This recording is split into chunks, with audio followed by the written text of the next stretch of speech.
غرور لري دا وطن هر زلمی باتور لري دا وطن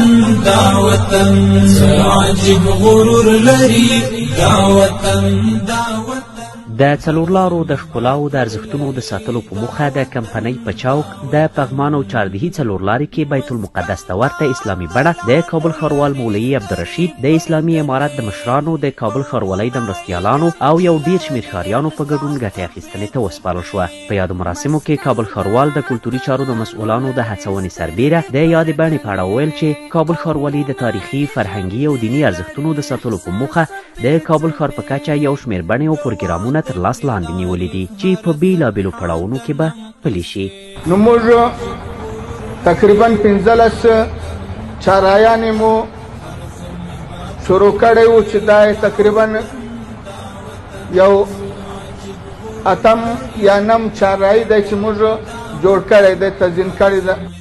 نوموړي وویل چې موخه له دې بڼو دا ده څو کابل ښار خپل اصلي افغاني او اسلامي بڼه ترلاسه کړي او د ښار په ښکلا کې غوره بدلون راشي.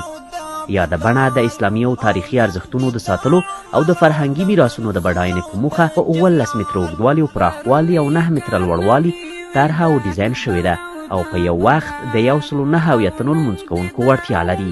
امروز شما شاهد یک نماد تاریخی و مقدس در چهارراه شهدای پغمان و چهاردی هستین که هیچ نظیر انشالله به سطح شهر کابل نداره. همین برنامه ما ادامه داره انشالله.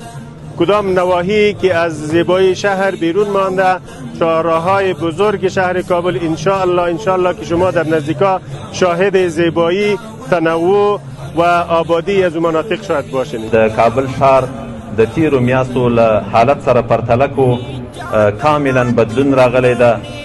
کابل ښار ښایسته سوی ده، صفا سوی ده. دا بڼه په بنسټیزو توګه د کابل ښاروالۍ له لوري له 2 میاشتو په کمه موده او ګټې اخیستنې ته وسپارل شوه.